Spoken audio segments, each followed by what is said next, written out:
Bienvenue à tous dans l'édito avec Ben Simon oui, Rochelot pour une deuxième fois avec Joey en remplacement de Frank. ben oui, C'est ben ça pour oui. cette semaine.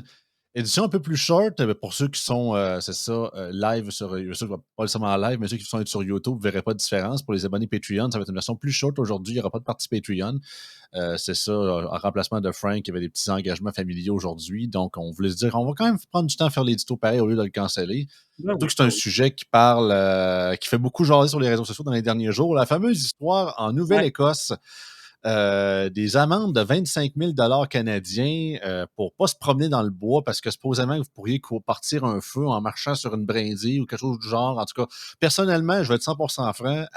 On enregistre ça le lendemain de l'élection d'Arthabasca.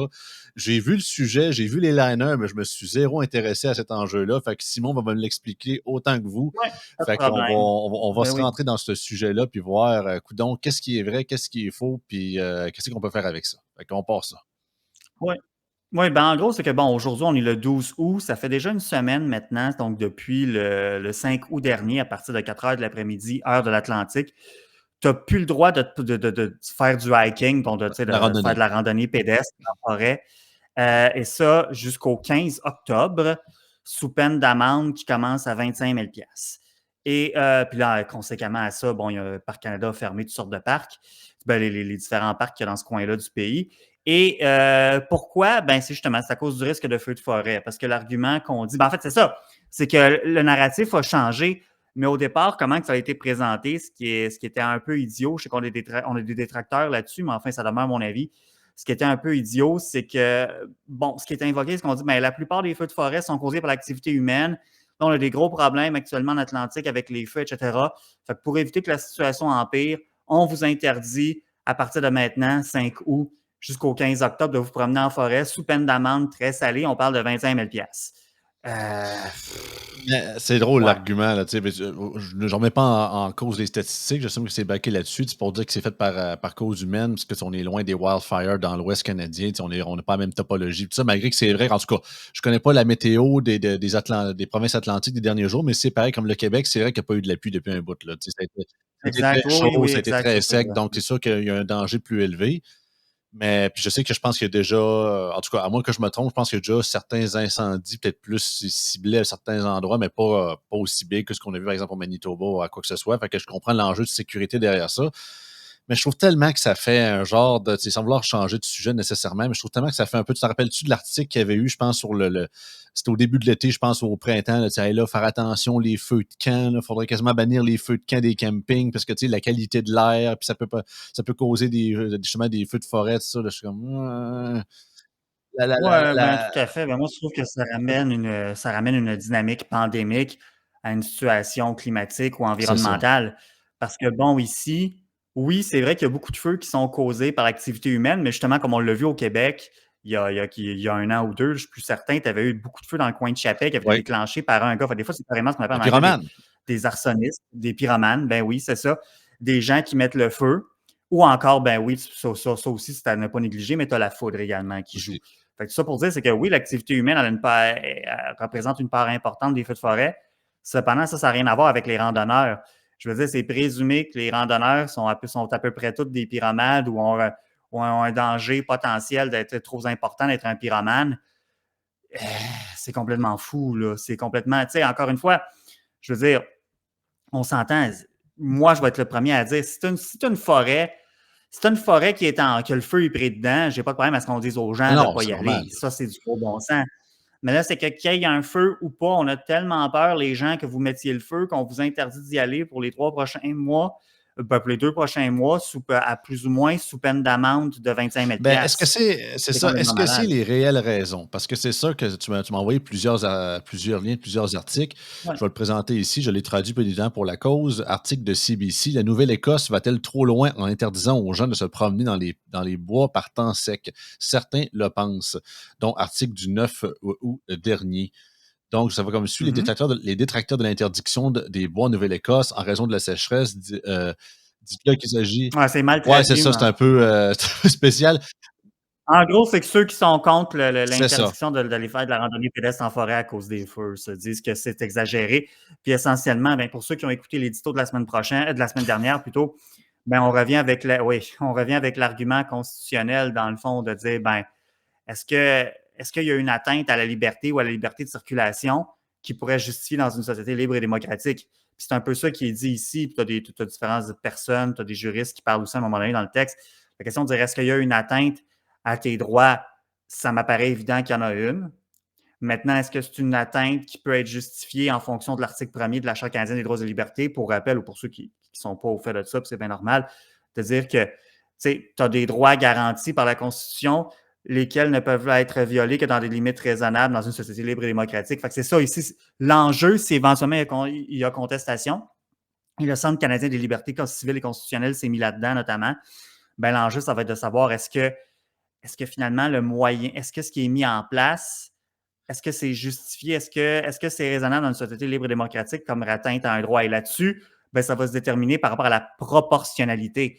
Quand on parle de proportionnalité, c'est pour ça, si je refais j'ai même ressorti mes notes la semaine dernière, parce que j'aime toujours ça être accompagné, là, même si c'est des concepts que je maîtrise assez bien. Là. Tu dis, bon, d'abord, il faut que tu détermines est-ce qu'il y a une violation. Maintenant qu'on prend pour acquis, ça m'étonnerait bien gros qu'un tribunal, puis évidemment, ça, c'est toute réserve, là, c'est pas un cours de droit ou un avis juridique indépendant que je donne ici, ceci n'est pas un conseil juridique. Oui, voilà. Mais tu sais, mettons pour les fins de la discussion, on dit, ben, est-ce qu'on peut présumer qu'il y aurait une atteinte à un droit? Bon, je pense que oui, même des experts là-dedans qui en parlent.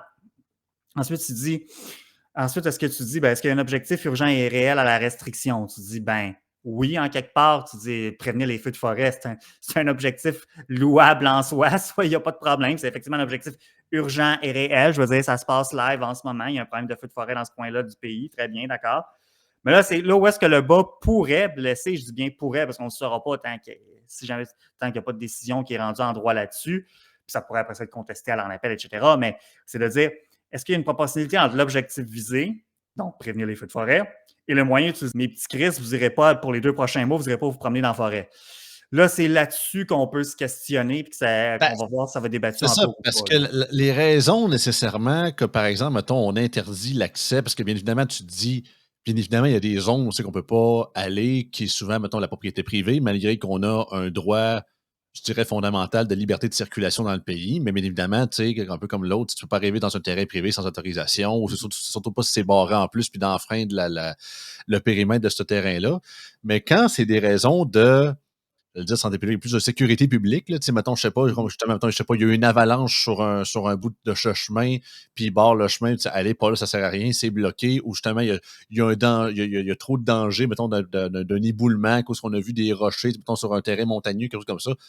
À la limite, il bloque le chemin, et puis ça n'enfreint pas nécessairement ton droit, parce que le but, c'est de te protéger, mais en même temps, j'ai rarement vu que, OK, on bloque le chemin, mais si tu y vas pareil, on te donne une amende de 25 000 tu sais.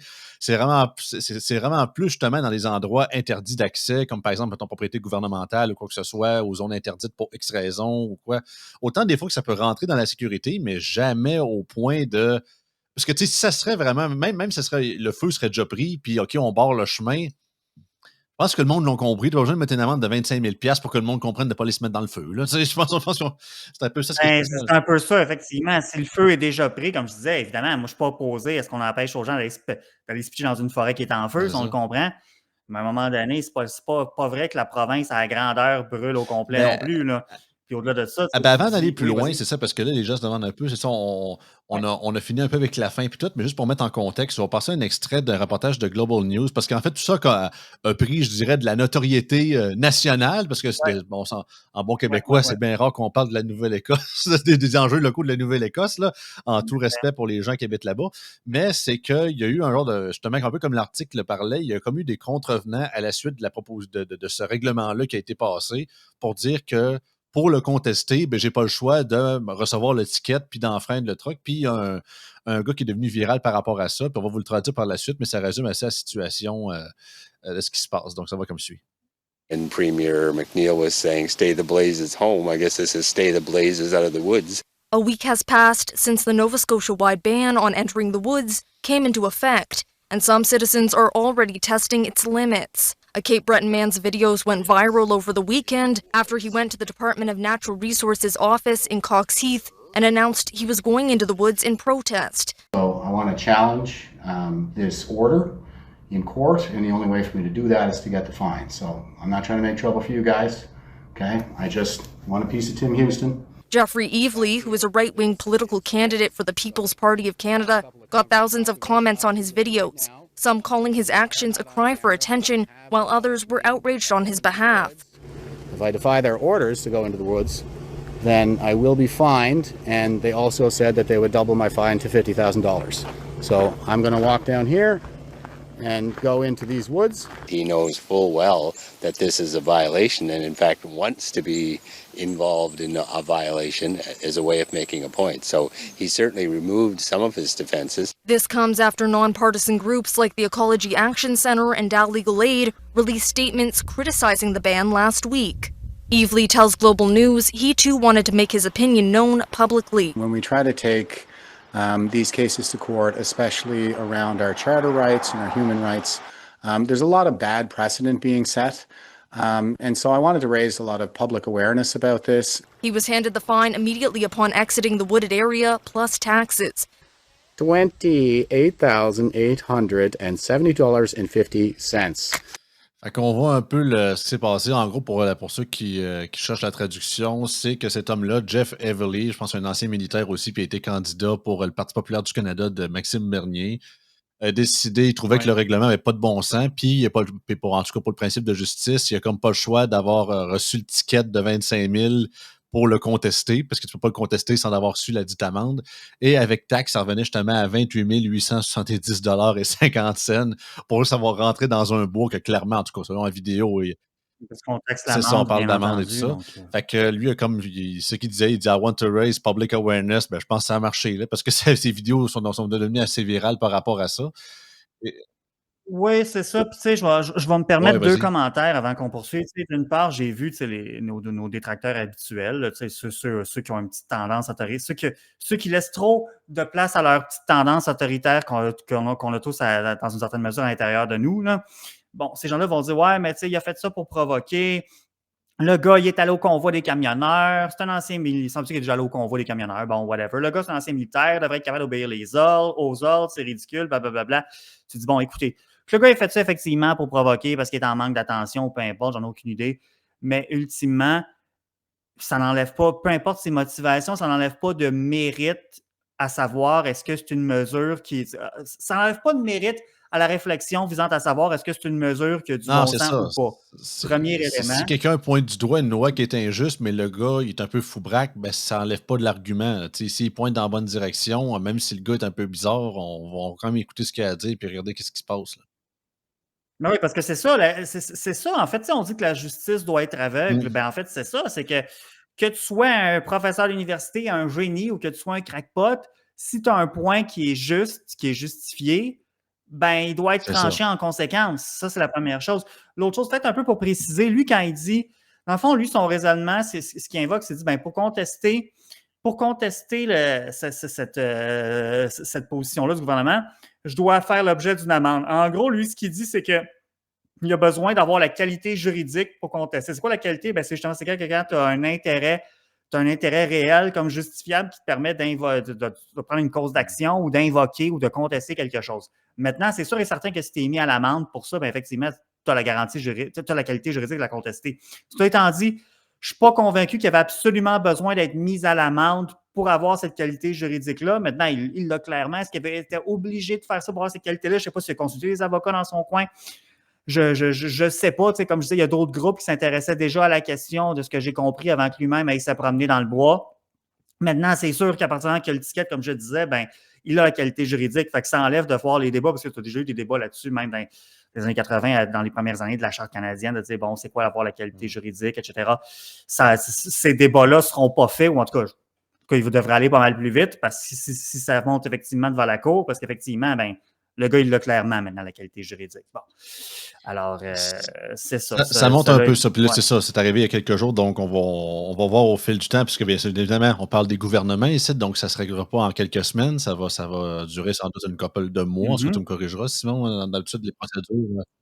Ben là, ça risque d'être assez long, en effet. Mais ce qui est intéressant, c'est que la situation, même si ça fait à peine une semaine, elle est évolutive. Je ne sais pas si tu veux passer maintenant le petit extrait de la première ministre, cette fois, c'est du Nouveau-Brunswick, parce que de ce que je crois comprendre, au Nouveau-Brunswick, je ne sais pas si les amendes sont sévères, quoi que ce soit, mais ils commandent sur ces interdictions-là. Là, je me suis surtout concentré sur le cas de la Nouvelle-Écosse, puis on a tous vu passer hier une petite vidéo de 41 la secondes de la première première ministre ministre du Susan Holt, Nouveau-Brunswick. si je ne me trompe pas, je crois, c'est ça, Ouais, du Nouveau-Brunswick. ouais, Parce qu'en fait, c'est ça, parce qu'en même temps, ouais.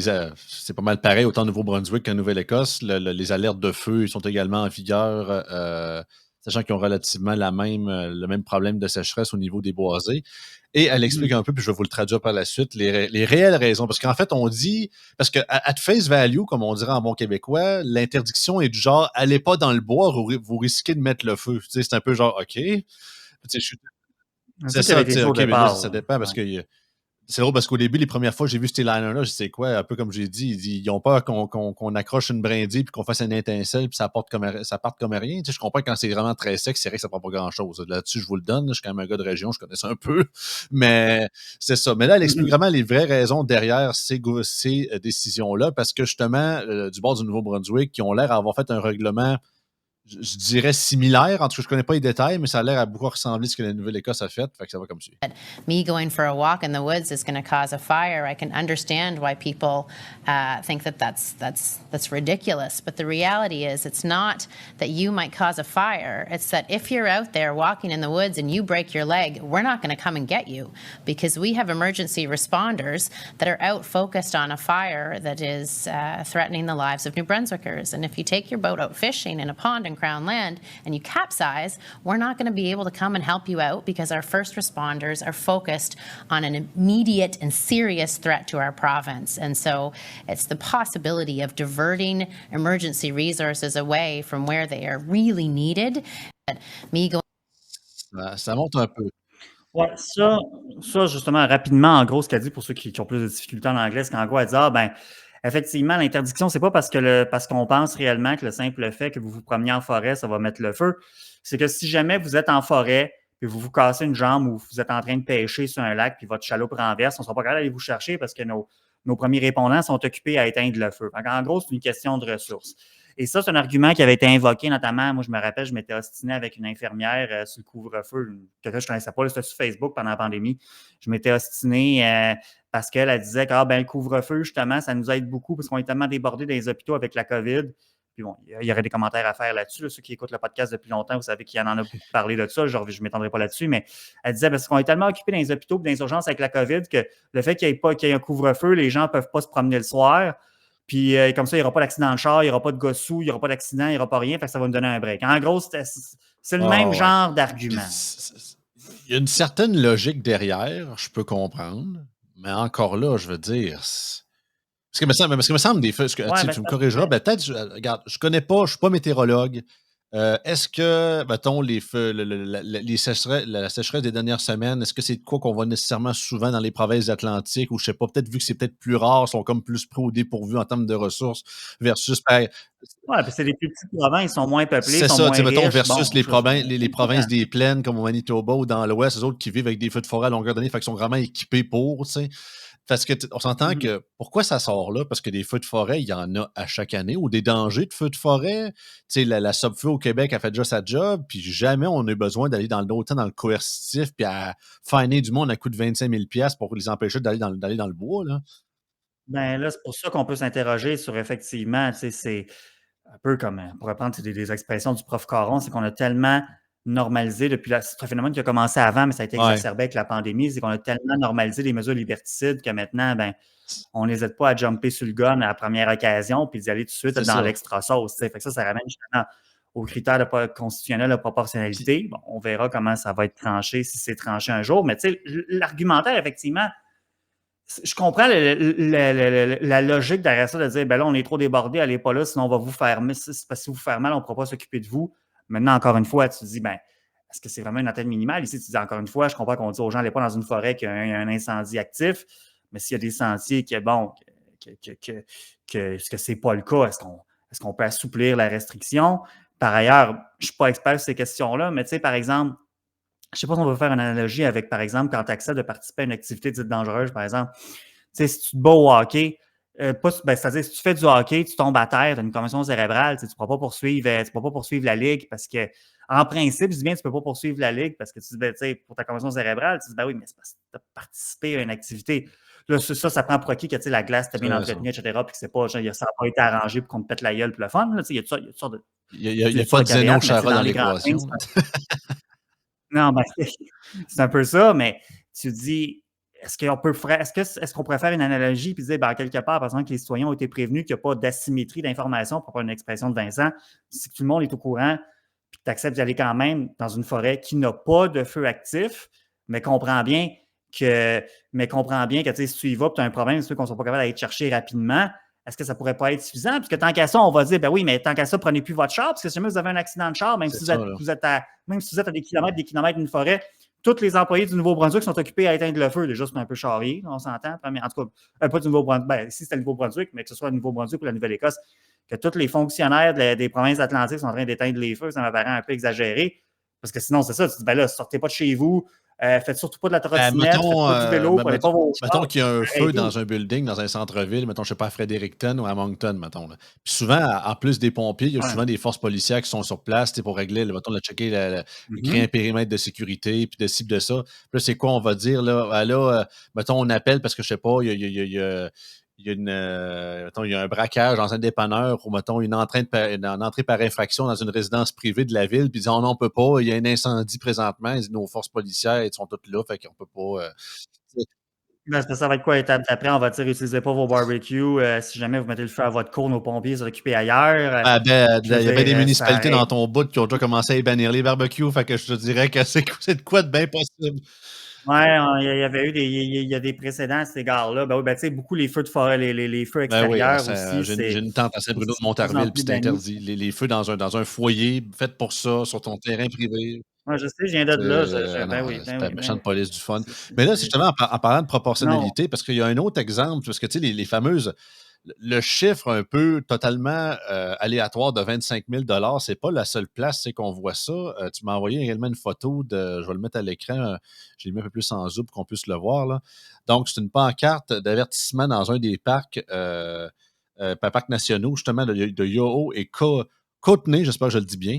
Donc, je lis pour ceux qui sont en audio. La pêche et les embarcations sont interdites avec trois signaux d'interdit sur les pagaies, les kayaks et la pêche. L'utilisation d'embarcations et d'équipements de pêche est interdite dans tous les plans d'eau des parcs nationaux de Yoho et Kootenay. Ces restrictions sont en place pour prévenir la propagation du tournis des truites.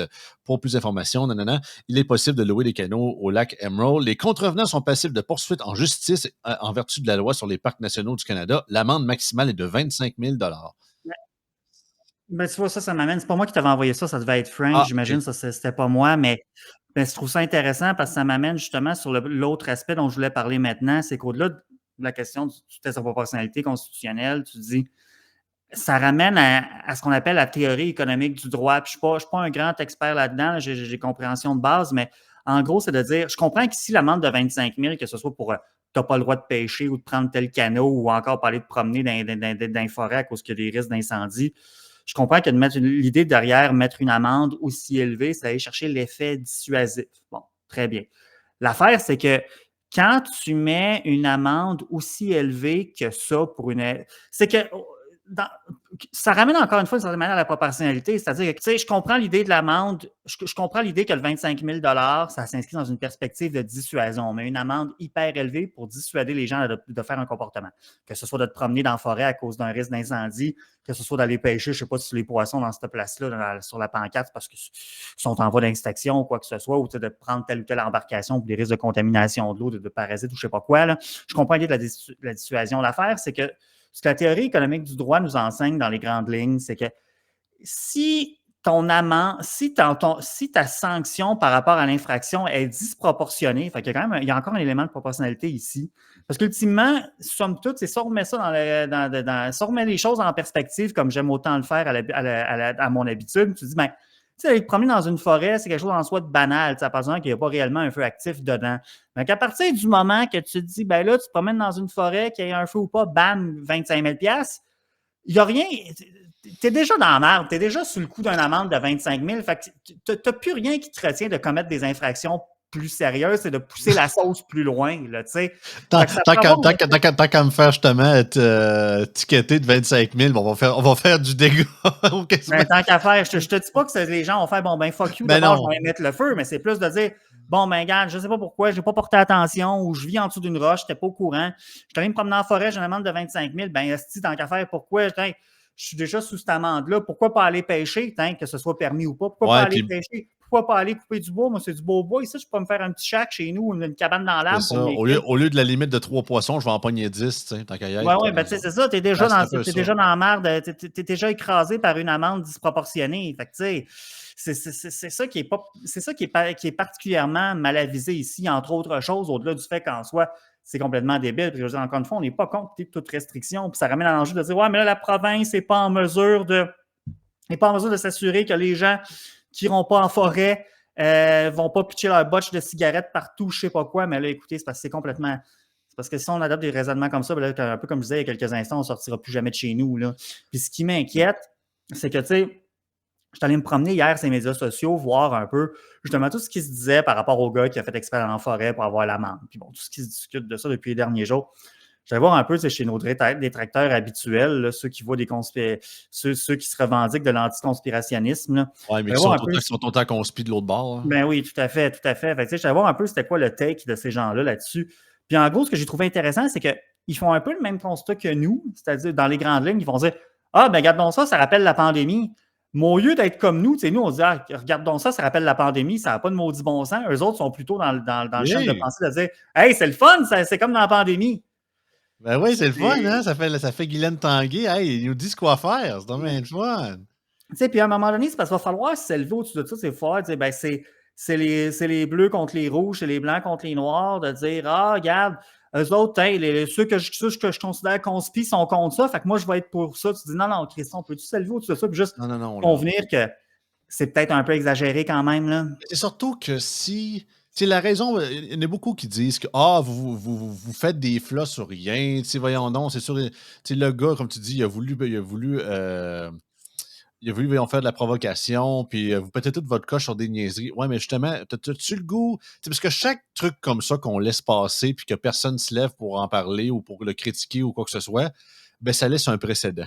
Ben oui. Puis nos chers, on le sait très bien, tu parles souvent municipal, là, nos chères municipalités, puis nos chers gouvernements, ils aiment bien ça avoir de « Ah, mais telle ville l'a fait » ou « Ah, tel gouvernement l'a fait, eux autres, donc c'est correct. » Ça se peut que c'est pas bon, là. La majorité du cas, souvent, c'est même pas bon. Fait au contraire, on va m'accuser de faire un sophisme de pente glissante, mais à un moment donné, tu te dis, parce que ça va être quoi dans les années prochaines? À partir du moment que la température va dépasser 30 degrés, tu n'auras plus le droit d'aller te promener en forêt? C'est-tu vers ça qu'on s'en va? Ça ne met pas des idées, Simon. Ben, c'est un peu ça. Là, non, mais c'est ça l'affaire, parce que je veux pas arriver qu'on commence à tout péter nos coches alors qu'on est à un pas de tomber dans l'abysse. C'est qu'à un moment donné, on le fossé, écoute, je pense pas qu'on est sur le point de plus avoir de liberté de déplacement nulle part au Canada ou en général, là, mais c'est juste qu'en même temps, je veux pas commencer à créer un précédent ou m'enligner vers ce chemin-là que, je sais pas, d'ici plusieurs années, on arrive dans des accumulations de ces histoires-là, puis finalement, ça devienne la norme. Puis qu'on prend ça comme. En gros, il ne faut pas que ça devienne la normalité, simplement. Non, ben en fait, c'est ça. Parce que pour éviter les abus extrêmes, il faut toujours demeurer vigilant. On prend trop nos droits et libertés actuelles. The cost of freedom is eternal vigilance. Le coût de la liberté, la vigilance éternelle, puis je pense que ça, c'est tout à fait sain. C'est sûr qu'il faut, comme tu dis, il faut sortir un peu de la joute partisane, puis savoir présenter ça, puis expliquer ça, puis contrarier ça. Oui, puis il faut faire preuve de bon sens de notre côté aussi. Effectivement, c'est peut-être pas le temps d'aller se fumer des cigares en forêt là, ces temps-ci. C'est ça, on comprend. Là. C'est absolument. Écoute, je terminerai, puis garde, c'est ça, on y avait pensé avant de commencer, c'est que dans un extrait que Doom Dumas a sorti dans sa Légion avec Moret hier, je pense que c'est le premier ministre de la Nouvelle-Écosse avec en tout cas, sa Arruda à eux, là, sa représentante de la santé publique, parce qu'au-delà de tout ça, au-delà de l'affaire du FINE, là, on parle beaucoup de la qualité de l'air, puis c'est vrai, il y a cause des feux, tout ça. Mais là, tabarouette, quand on parlait de logique pandémique, la Nouvelle-Écosse a décidé de starter une ligne téléphonique pour que les gens deviennent des snitch si jamais il y en a qui vont dehors puis la qualité de l'air n'est pas bonne puis le gouvernement a dit de ne pas sortir dehors ou justement ou s'ils vont dans le bois. Fait que l'extrait est en anglais, c'est pas très long, mais je vous le passe en audio. Ça va comme suit. I also want to encourage people to follow Dr. Fitzgerald's advice when it comes to air quality. I hope folks become aware of that, look at it and say, do I really want to have my family impacted by that through a $100,000 fine or 6 months in prison? My final comment, if you know anything, if you are aware in any way of suspicious activity, please call our line at 729-2192. Oui. Ouais, on ramène les snitch lines, je veux dire, hashtag belle société qu'on se crée où est-ce qu'on encourage la dénonciation de un. De deux, moi, ça me fascine de voir que c'est drôle. On dit que les ressources sont étirées à leur maximum présentement, mais des ressources pour gérer la snitch line, ça, il en manque jamais. C'est ça, c'est formidable. C'est pas sain, là, on s'entend. Là, c'est... Écoute, parce que c'est tout le temps sous l'aura de la sécurité. Puis je comprends, il y a un enjeu. Oui, il y a des feux ou il y a des dangers de feu, puis c'est vrai qu'il y a un risque. Puis il faut faire attention, puis il faut que les autorités puis les institutions... C'est parce qu'on évacue tout le libre arbitre des gens. On m'a parlé de la qualité de l'air, de dire, ben là, faites attention à vous, à vos familles. Évidemment, si tu souffres d'emphysème ou je sais pas quoi, mais c'est parce que rendu là, tu es capable de faire preuve de jugement aussi, là. Parce que là, il faudrait éviter qu'on retombe dans, un peu comme à certains moments de la pandémie, dans ceux qui ont vu le film... voyons, le Minority film... Report, là? Ouais. Non, ben le film avec Stallone, puis c'était-tu Wesley Snipes, là, avec Demolition Man. Demolition Man, ouais. Il ne faut pas qu'on tombe dans tout ce qui est mauvais pour toi, que ce soit une question de nature ou de degré, peu importe, on te l'interdit. Là, c'est parce que faut laisser place au libre arbitre aussi. Là. Non, parce que ça devient ultra maternisant. Puis c'est pas, tu sais, oui, on a vécu ce qu'on a vécu il y a déjà quelques années, mais il ne faut pas que ça devienne un réflexe. Là. Puis là, je pense que trop de gens, justement, comme nos chers amis, les supposément anticonspirationnistes, ils ont l'air à rêver de cette époque-là. Puis on avait du monde, je me rappelle très bien, du monde à Radio-Canada durant la pandémie qui dirait ouais, là, on voit, tu sais, on te rappelles-tu, là, on a entendu les grenouilles à Montréal puis la première fois depuis des années, parce que là, il y avait moins de gens qui se déplaçaient à cause des confinements, fait qu'il y avait moins de pollution, fait qu'on pourrait faire des confinements climatiques. Non, c'est ça, faut pas laisser de place, faut pas laisser trop de place aux illuminés. Ils ont le droit de s'exprimer, mais oui. C'est des gens qu'il faut que le plus loin du pouvoir, ils vont se porter. Le plus loin du pouvoir, ils vont être, le mieux on va se porter. Exactement. Écoute, merci beaucoup, Simon. C'est ça, l'épisode de short aujourd'hui. Bien évidemment, l'édito devrait être de retour évidemment la semaine prochaine aussi avec Frank à ce niveau-là. Sinon, au plaisir, mes chers amis. Puis stay tuned.